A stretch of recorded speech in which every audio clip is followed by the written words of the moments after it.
Ya chicos, hoy día vamos a dividir la clase en dos partes.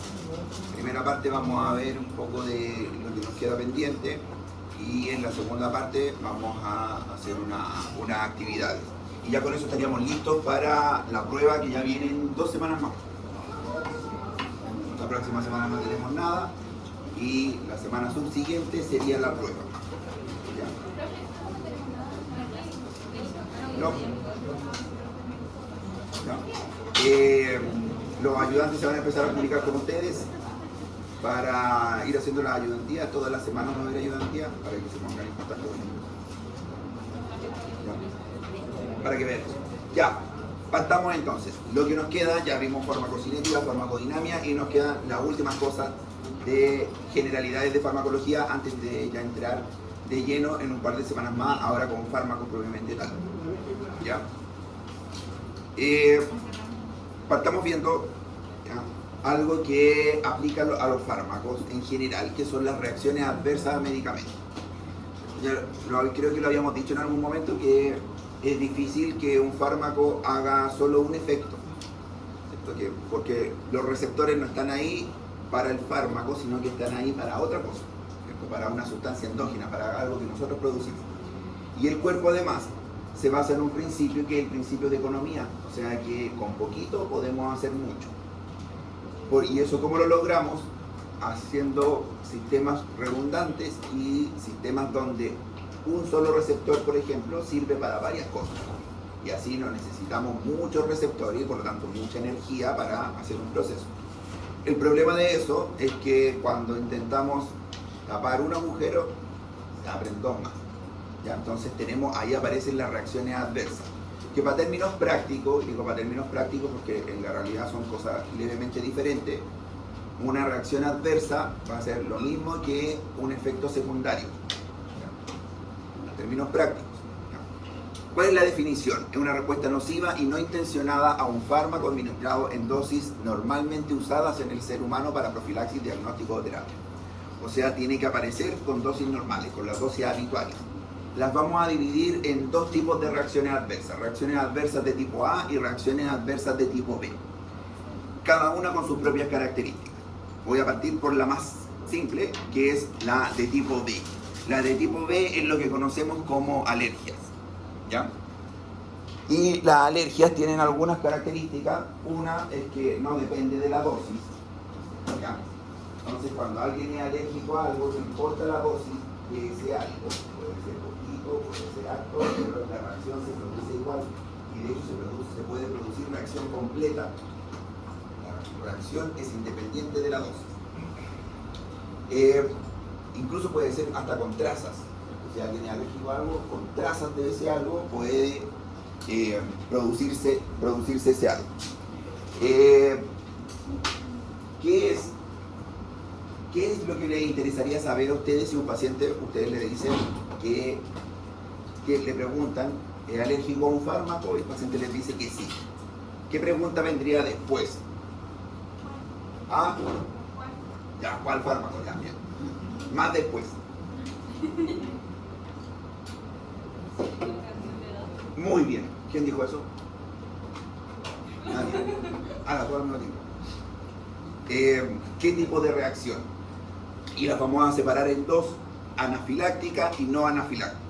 Y dentro de las no anafilácticas tenemos un montón, las cutáneas, ¿cierto? Las alimentarias, etc. Pero lo vamos a separar en dos nomás, anafiláctica y no anafiláctica. ¿Por qué nos interesa eso? Porque si la reacción es anafiláctica, entonces nos tenemos que alejar lo más posible del fármaco. Nos tenemos que alejar un montón del fármaco. Y ahí ocurre algo que se llaman reacciones cruzadas. Un ejemplo clásico de una reacción cruzada es, por ejemplo, la penicilina. Más adelante vamos a ver los antibióticos, pero la penicilina tiene la característica de que la penicilina tiene una base que se llama beta-lactámico. No sé si lo han escuchado, ¿cierto? Ya. Tiene un grupo químico que se llama beta-lactámico. Y desde ese grupo beta-lactámico salen 4 subgrupos de antibióticos. las penicilinas propiamente tal, las cefalosporinas, ¿ya? Los monobactámicos y los carbapenémicos. Esos 4 grupos todos comparten el anillo beta-lactámico. Por lo tanto, la lógica nos dice que como comparten estructura, si yo soy alérgico a uno, probablemente soy alérgico a todos. En la práctica, las reacciones cruzadas, así, así, así, varían en menos del 1%. 1%.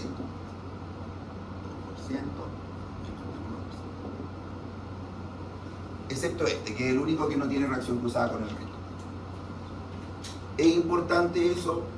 Sí, porque si yo soy alérgico a la penicilina, pero necesito ocupar un fármaco derivado de la penicilina como una cefalosporina, y yo soy alérgico, y solo soy alérgico cutáneo, vale la pena correr el riesgo y usar una cefalosporina nomás, porque son buenas por muchos motivos. Ya yo digo, me voy a arriesgar y lo voy a utilizar igual. Total, lo peor que puede pasar es que le dé una reacción cutánea y ahí le coloco algo para esa reacción y se acabó.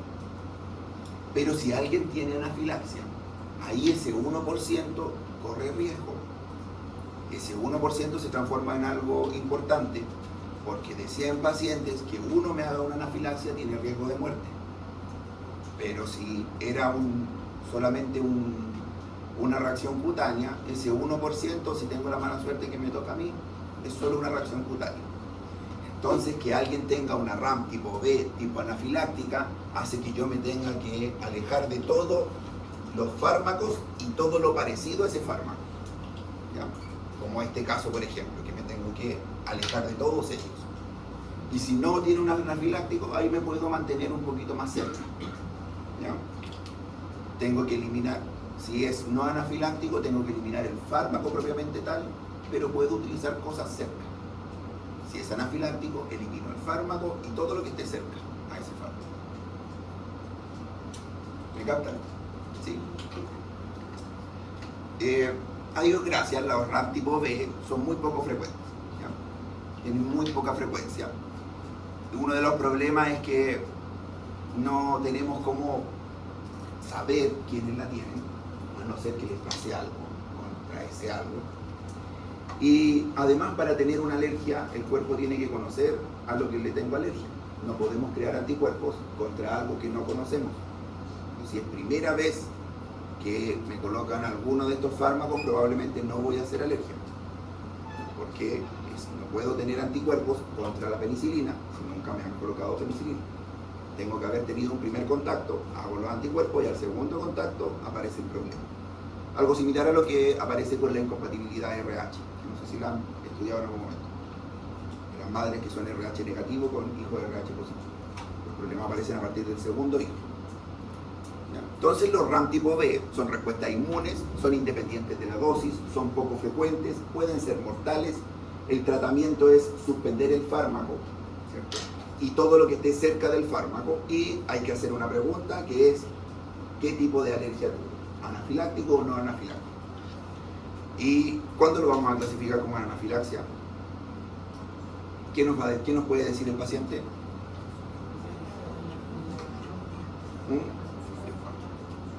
Que se le cierra la garganta, ¿cierto? Que no pudo respirar. Y tenemos otro grupo que son los RAM tipo A, que ese grupo sí es más común y es lo que podríamos denominar también como efecto secundario un fármaco. Ese sí es dosis dependiente.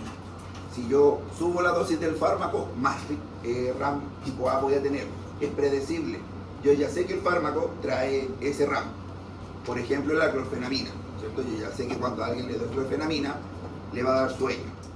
Si yo subo la dosis, más sueño, bajo la dosis, menos sueño. Y es predecible, yo ya lo sabía de antes. Es de alta frecuencia, yo se lo doy a 100 personas, 90 les va a dar sueño, o sea, de mucha frecuencia, y el mecanismo es conocido, se sabe por qué pasa eso. Y ahí tenemos varios subtipos, ¿ya? Varios subtipos. A estos entonces le llamamos RAM tipo A y a estos de acá les llamamos RAM tipo B. Hay otros tipos de RAM.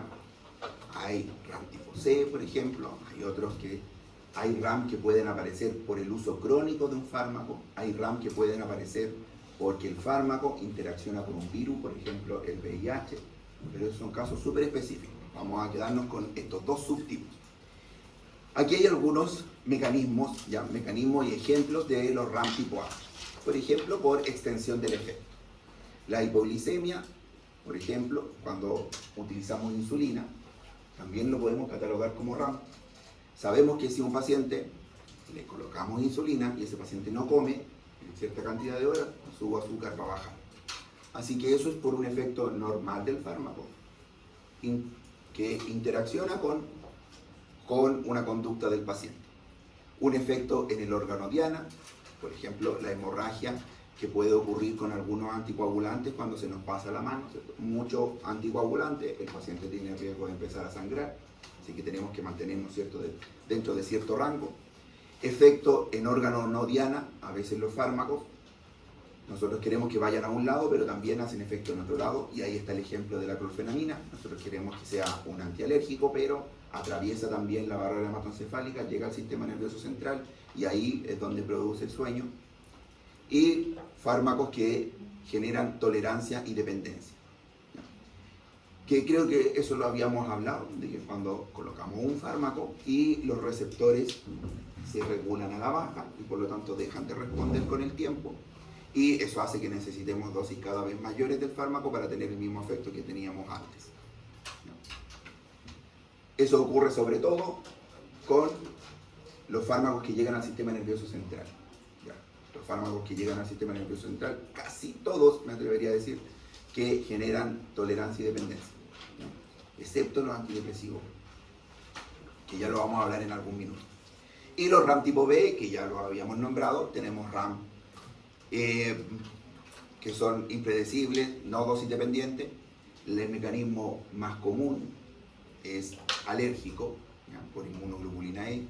También hay otros que le llamamos idiosincráticos, que es por genética, ¿ya?, y otros que también son alergias, pero independientes del mecanismo de IgE.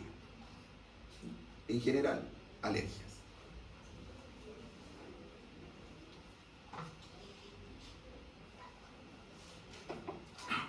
Ahora, con todo lo que hemos visto hasta ahora, ya hemos visto varios mecanismos en los cuales los medicamentos interaccionan. ¿Se acuerdan de algún mecanismo de interacción? ¿Quién se acuerda de algún mecanismo, ya sea farmacocinético o farmacodinámico de interacción? Okay.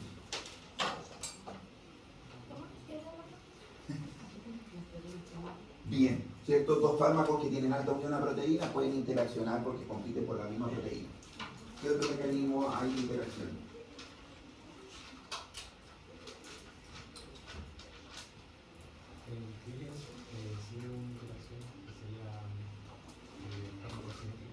De eliminación. Ya, pero ¿y cómo estaría la interacción? No entendería la interacción. La interacción es que cuando tenemos dos fármacos que están interaccionando.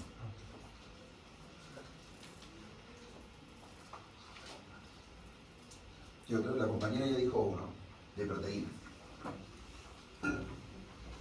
¿Quién más?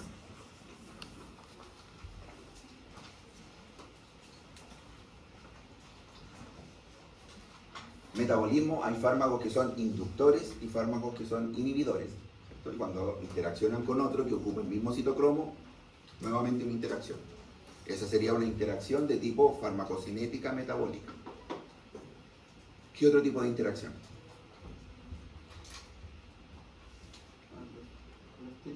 ¿Ah? Ya, esa sería una interacción de tipo farmacodinámica.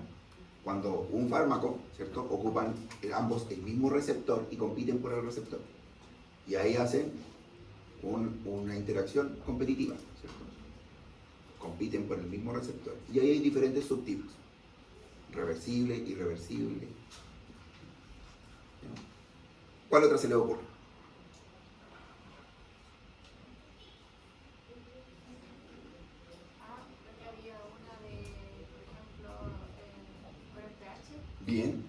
absorber, ¿cierto? Farmacocinética de absorción. Porque hay fármacos que se absorben en el estómago y otros que se absorben en el intestino y dependen del pH. Fármacos ácidos se absorben en medio ácido, fármacos básicos se absorben en medio básico.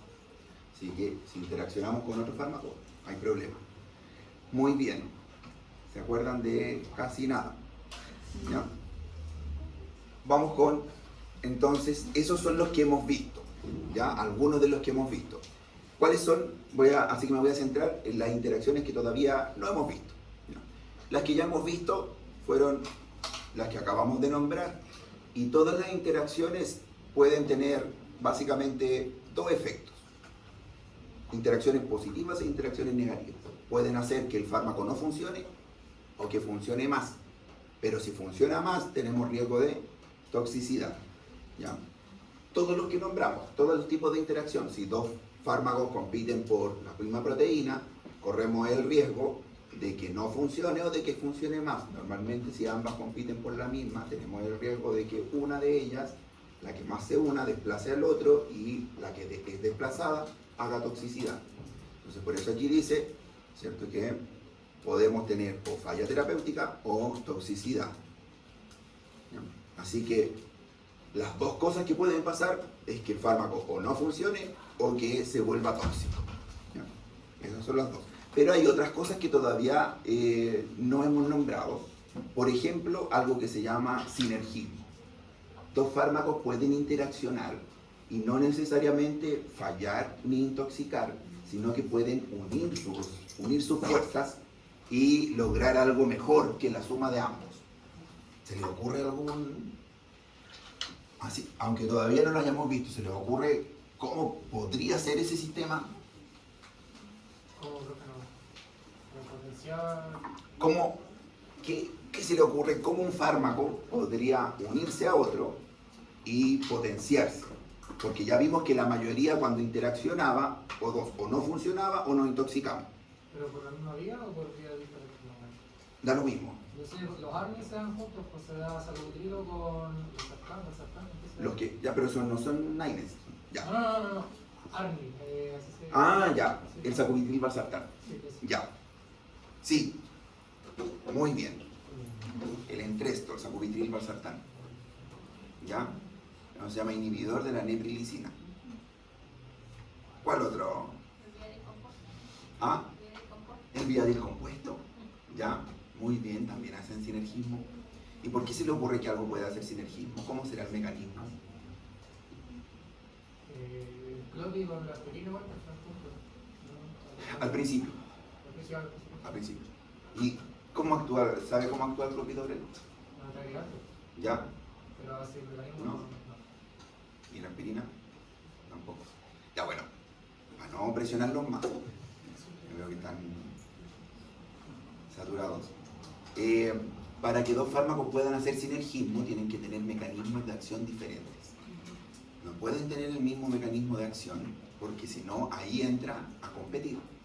Entonces, lo que acabamos de ver, esto de aquí, estas interacciones de toxicidad o falla terapéutica ocurren cuando compiten por el mismo mecanismo, la misma proteína, la misma vía, o sea, hay una competición por lo mismo.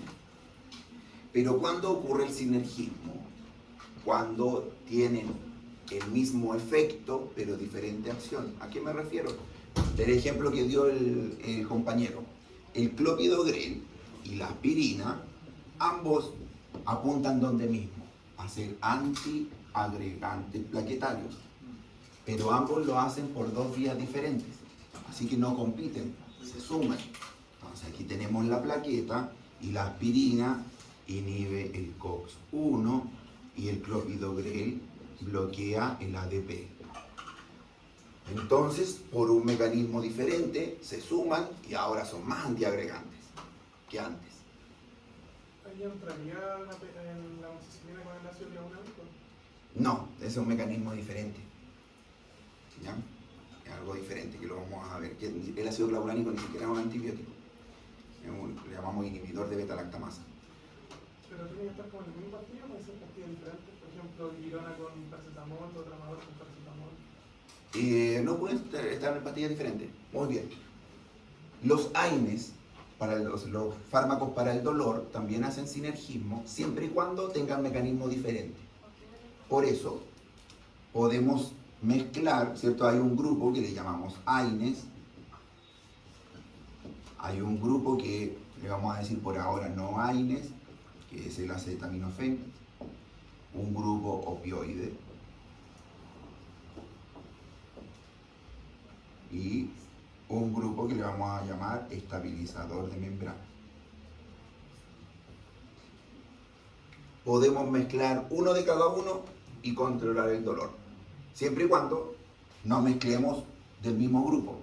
O sea, por ejemplo, no tiene sentido dar ibuprofeno más naproxeno, porque ambos pertenecen al mismo grupo. Solamente aumentamos los RAM, pero no la analgesia. Estamos intentando bloquear lo mismo, así que ambos funcionan igual. Así que cuando entren al cuerpo, van a entrar a competir y no a ayudarse. Así que no tiene sentido. Pero sí tiene sentido dar un AINE, ¿cierto? Más paracetamol. Por eso el paracetamol se mezcla con casi todo, ¿cierto? Lo podemos mezclar con casi cualquier cosa y se va a potenciar. Podemos darlo con tramadol y el dolor mejora. Podemos agregarle a ese duloxetina y el dolor mejora, o pregabalina. ¿Ya? Así que en ese caso hacen sinergia. Por ejemplo, en un caso contrario, bueno, que no se deben dar no indica y no a las dos al ser bloquear la misma vía, pero en distintas como etapas de la vida. Bien, porque en esos casos ambos lo que quieren es lograr el mismo objetivo en la misma vía. El problema es que como si yo doy un IECA, la vía se va a bloquear. Así que, ¿qué sentido tiene volver a intentar bloquear la misma vía? Solamente aumento los RAM. De hecho, la contraindicación para dar un IECA y una ARA2 es porque empezamos a correr riesgo, por ejemplo, el más importante de hipercalemia, que aumente el potasio. Porque estamos intentando bloquear la misma vía 2 veces, lo cual no tiene sentido porque ya está bloqueada, basta con bloquearla una vez. Así que desde ahí en adelante empezamos a aumentar RAM y no aumentar efectividad. Pero en la hipertensión pasa algo especial. De hecho, en la hipertensión pasa lo mismo. Hoy en día, no sé si saben más o menos cómo es el protocolo de hipertensión hoy en día. ¿Qué es lo que se recomienda? Se recomienda partir con 2 fármacos al tiro. ¿Y qué es lo que hacemos si no funcionan los 2 fármacos? Agregar un tercero. Y si no funciona el tercero, agregar un cuarto. ¿Por qué? Porque la idea nuevamente es hacer sinergismo. Bloquear la presión arterial, pero por varios mecanismos de acción diferentes. No reforzar el mismo. Y de hecho eso pasa bastante con el tema de la presión arterial. Creo que también se los dije en algún momento, que la lógica nos dice, nosotros partimos, no sé, con losartán, 50 miligramos y logramos bajar 10 milímetros de mercurio de la sistólica y 5 milímetros de la diastólica. La lógica nos dice que si duplicamos la dosis, debiéramos lograr 20 y 10. Bueno, en la realidad solamente logramos un milímetro más y 1 milímetro más, o 2 y 1. Y duplicamos la dosis, y duplicamos los efectos adversos. Así que, ¿qué preferimos hacer? Dar varios medicamentos en dosis pequeñas para bloquear la vía por varios mecanismos diferentes y logramos más efecto que dando una dosis tope. ¿Ya? Así que, ¿cuál es la condición para que los fármacos se ayuden? Es que tengan mecanismos de acción diferentes. ¿Ya? Y eso tienen que recordarlo, porque después cuando estén en la práctica clínica, aprenderse todas las combinaciones diferentes es un poco complicado. Así que, ¿qué es lo que tengo que recordar? Que los 2 fármacos no tengan el mismo mecanismo de acción. Porque si tienen el mismo, entonces probablemente no puedan darse juntos. ¿Ya? Si tienen mecanismos diferentes, entonces probablemente sí. Y ahí ustedes lo buscan después. Hay algunas cosas también, lo que yo les acabo de nombrar son los casos en los que 2 fármacos hacen sinergismo y se ayudan. O sea, damos 2 fármacos y ayudan a agregar mejor. Damos 2 fármacos y ayudan a disminuir más el dolor. Pero ¿qué pasa cuando damos 2 fármacos y lo que se suma son efectos adversos? Aparecen estos, los pares de alto riesgo, ¿ya? Que también es un tipo de sinergismo, Son fármacos que actúan por dos mecanismos, pero que aquí lo que está subiendo es un efecto adverso. Por ejemplo, prolongación del QT, que cuando se prolonga el QT tenemos el riesgo de hacer algo que se llama torsión de puntas, y las torsiones de puntas pueden degenerar en fibrilación ventricular, ¿ya? O también se llaman taquicardia ventricular monomorfa, ¿ya? ¿Todavía no han visto eso? Ya. Después, con el tiempo, probablemente tampoco lo van a ver. ¿Ya? No, con el tiempo van a ir captando un poquito más. Entonces, tenemos que tener cuidado con algunas combinaciones porque pueden hacer prolongación del QT. Y prolongación del QT es igual a riesgo de fibrilación ventricular, de llegar a paro, ¿ya? Hipotensión, si damos muchos fármacos antihipertensivos, también corremos el riesgo de que funcionen como antihipertensivos, pero que nos vamos para el otro lado, que hipotensemos al paciente, ¿ya? Así que ahí, sobre todo, hay que tener cuidado con el adulto mayor, que es más sensible a esta baja de presión arterial. Y incluso aquí hay un que hoy en día ya no se da mucho, pero se describe harto en los libros, el tema del sildenafil con los nitratos. Entonces, cuando un paciente llega a urgencia con dolor al pecho, una de las cosas que hay que preguntarle en un infarto es, o si tiene una hipertensión y yo pienso ponerle nitroglicerina, por ejemplo, tengo que preguntarle si ha consumido sildenafil, o sea, Viagra, ¿ya? Porque entre ambos se van a potenciar y la presión va a caer al piso, ¿ya? Ahí hay otro efecto hipotensor aditivo. Y por último, depresión del sistema nervioso central. Lo clásico, benzodiazepinas más opioides, pero hay otro más clásico. Benzodiazepinas más alcohol. Muy bien. Bien. Lo conoce bien la combinación. Benzodiazepinas más alcohol igual a depresión del sistema nervioso central. ¿Y qué pasa cuando alguien tiene depresión del sistema nervioso central? Lo que más, o sea, que el paciente se va a quedar dormido, ¿cierto? Se va a quedar dormido. Pero lo que realmente nos interesa es que no puede, cuando alguien duerme, no puede mantener una vía aérea permeable. Y si no puede mantener una vía aérea permeable, tiene riesgo de ahogarse, ¿ya? De ahogarse. Por eso hay que dejarlo hacia el ladito. Dos formas de ahogarse. Una, la lengua cae sobre el paladar y bloquea, o el vómito. Vómito y después, como cuando alguien no puede mantener la vía aérea permeable, la epiglotis, ¿cierto? Que es la que se encarga de seleccionar para dónde va lo que entra en la boca, ¿cierto? Si va al esófago, al estómago, o si va a la vía respiratoria. No puede hacer ese juego, así que si se devuelve la comida, luego aspira. Así que ahí hay combinaciones de alto riesgo con las que hay que tener cuidado, y esas combinaciones las vamos a ir viendo muy frecuente de aquí en adelante, ¿ya? Y eso es parte de lo que nos faltaba ver dentro de todos los tipos de interacciones que vimos. Nos faltaba ver el sinergismo, ¿ya? Por eso puse esa diapositiva. Lo que vamos a ver el día de hoy es lo que yo dejé así como que fui viendo que nos faltaba, ¿no? Así que van a ser puras cositas así como sueltas, que se unen a todo lo que ya hemos visto. Por otro lado, ajuste de dosis. Hay dos órganos importantísimos que nos van a hacer ajustar dosis. ¿Se les ocurre el primero? ¿Cuáles son? Riñón. Y el segundo, hígado. Ya. Riñón es relativamente fácil ajustar dosis, porque hay tablas de ajuste de dosis, ¿ya? El verdadero problema lo vamos a encontrar con el hígado. No hay tablas de ajuste de dosis en hígado. Así que ahí podríamos decir un poquito más de arte, ¿ya? Ahí, para eso es muy importante, cada vez que vemos un paciente con daño hepático crónico, con daño hepático, catalogarlo. ¿En qué grupo está? Desde catalogaciones más antiguas hasta las más nuevas, ¿ya? Tenemos que catalogar a ese paciente para saber qué tanto nos podemos arriesgar y qué tanto no. Y saber si ese fármaco tiene metabolismo hepático o no. Obviamente, mientras más metabolismo hepático, menos nos arriesgamos. Menos metabolismo hepático, podemos arriesgar un poquito más. Pero el órgano que más conocemos sin duda es el riñón. Y el riñón tenemos incluso tablas de ajuste de farmacológico. ¿Cuándo vamos a empezar a pensar en ajustar un fármaco? Cuando la tasa de filtración glomerular baja de 60. Cuando la tasa baja de 60, hay que empezar a pensar en ajustarlo. Pero no necesariamente se ajustan. Si ustedes ven una tabla, la mayoría con 60, van a decir, siga dándole la misma dosis, la mayoría. Pero cuando sí o sí hay que ajustar, es menos de 30. ¿Ya?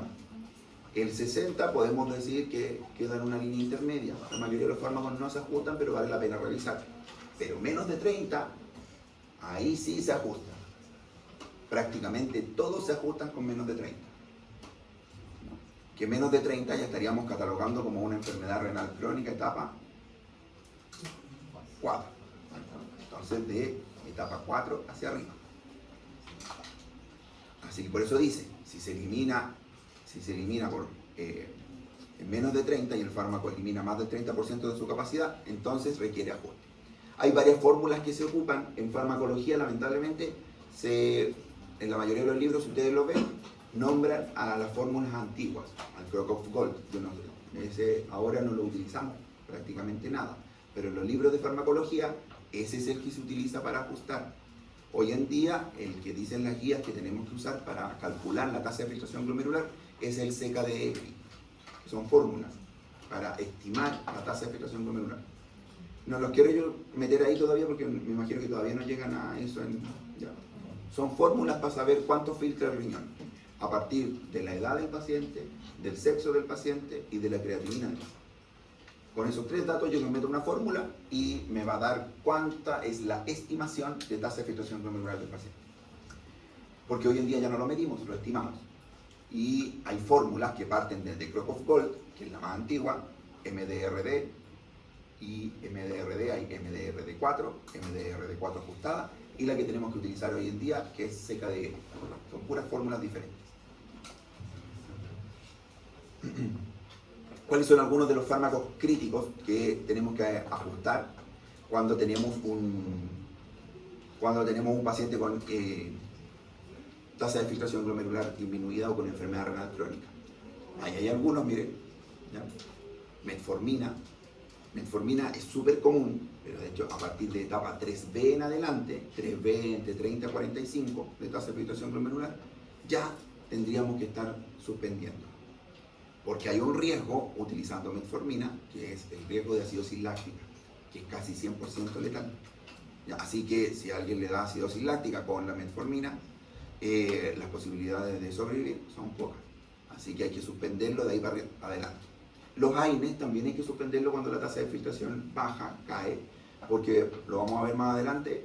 Los AINES hacen que se comprima la arteriola aferente que va al riñón, que lleva sangre al riñón.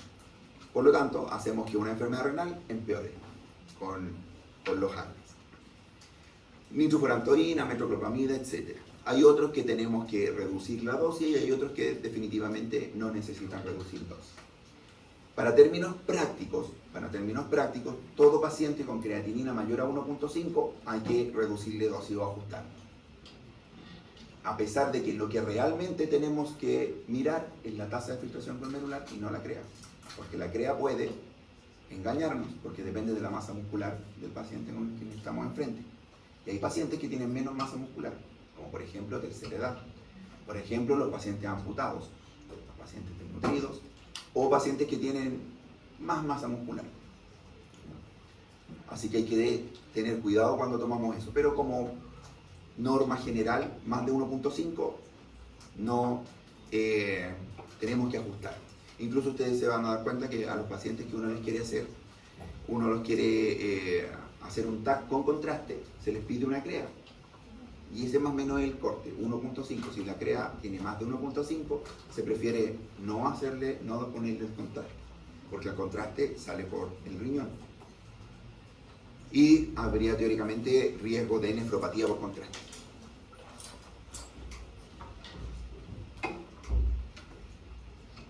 Y la otra causa de ajuste de dosis es la enfermedad hepática. Aquí lamentablemente, así como en la enfermedad renal crónica tenemos la CREA, o tenemos la tasa de filtración glomerular para ver a partir de aquí para adelante lo bajamos o no. Aquí no hay tabla, ¿no? Aquí no tenemos como algo que nos pueda decir de aquí para adelante sí, de aquí para adelante no. Así que aquí es un poco más complejo. Una de las maneras en las que tenemos que abordar estos pacientes es clasificándolos. Clasificar qué tan avanzado está su daño hepático crónico. Los libros de farmacología, ¿no?, utilizan el Child-Pugh. Van a ver, después cuando lo vean en medicina interna, que ese es un método de clasificación todavía vigente, pero antiguo, ¿ya? Así que hoy en día se prefieren algunos otros mejores. Pero para términos prácticos, vamos a utilizar ese. El Child-Pugh es una serie de parámetros que se miden. No es una sola cosa como en el riñón que medíamos solo la CREA. Ya, aquí no. Tenemos que medir varias cosas, sacar un puntaje y en base a ese puntaje ver si el paciente está en A, B o C. Si el paciente está en C, entonces ningún fármaco ni que pase por el hígado. Si el paciente está en A, es casi como un riñón normal, casi. O sea, podemos utilizar la mayoría de los fármacos a dosis plena. En B quedamos en medio, así que tenemos que ir titulando. Y en C eliminamos, ¿ya? Así que tenemos que catalogar al paciente. Entonces, hay que buscar una fórmula para catalogar al paciente. Aquí yo les puse esta. Pero cuando ustedes vean medicina interna se van a dar cuenta que esta es la más usada todavía, pero es antigua. Así que hay otras maneras. Si eligen otra tampoco hay problema, ¿ya? Y esas, a diferencia del riñón, toman varios parámetros, ¿ya? Y sin ir más lejos, ahí hay como una mnemotécnica, el BATEA, el OBEATA, dicen otros también, el Child-Pugh entonces utiliza la bilirrubina, ¿ya?, la bilirrubina, la ascitis, el TP, la encefalopatía hepática y la albúmina. Midiendo esos 4 parámetros, se clasifica al paciente como A, B o C. TP es una forma de controlar a los factores de coagulación producidos por el hígado. La función más difícil y más importante del hígado es generar proteínas. Por eso, cuando el hígado pierde la manera de hacer proteínas, quiere decir que estamos en una falla catastrófica del hígado. Así que generalmente, incluso, qué bueno que lo preguntó, porque de todos estos de aquí, este es el más importante. Incluso si alguien tiene una falla hepática aguda, lo catalogamos según el TP. Porque cuando el TP está alterado, que es una prueba de coagulación, quiere decir que el hígado perdió su función más esencial, la más básica, que es hacer proteínas. Y ahí perdió específicamente, eso ustedes ya pasaron oficio, perdió específicamente los factores de coagulación de la vía extrínseca. O sea, el factor tisular, factor 7, factor 10, factor 5, factor 3, 2, 1. ¿Ya? Ese es el TP.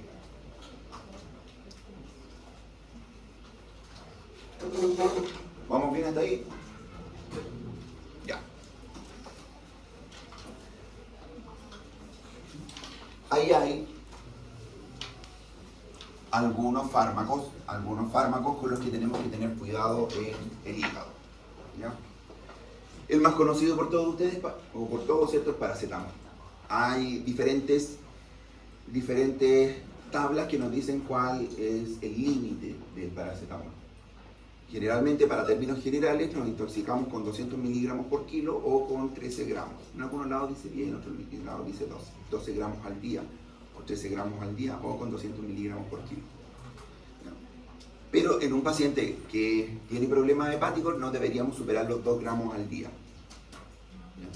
No deberíamos superar eso. Cuidado con otros como la estatina, el metotrexato y la isoniazida. Ya los vamos a ver en algún momento. Hay que tener cuidado también con las benzodiazepinas, los opioides o los antipsicóticos, porque se tienden a acumular en los pacientes que tienen daño hepático crónico y se les provocan algunos efectos adversos a nivel del sistema nervioso central. Y cuidado también con los anticoagulantes porque, como lo hablábamos recién, los factores de la coagulación se hacen en el hígado, así que alguien que tiene daño hepático crónico ya produce pocos factores de la coagulación, así que ya tiene riesgo de sangrado. Si a eso yo le sumo un anticoagulante, el riesgo de sangrado se dispara. Así que cuidado con esas tres cosas, con esos ejemplos. Ya, eso ahí es el resumen de lo que acabo de comentarles. Vamos bien hasta ahí porque nos queda ahora la segunda parte, que es el extra. Que solamente les quiero comentar unas cosas porque lo demás lo vamos a dejar como tarea. ¿También o quieren descansar? ¿Seguimos o descansamos? ¿Descanso? Ya. Entonces, segunda parte viene cálculo de dosis.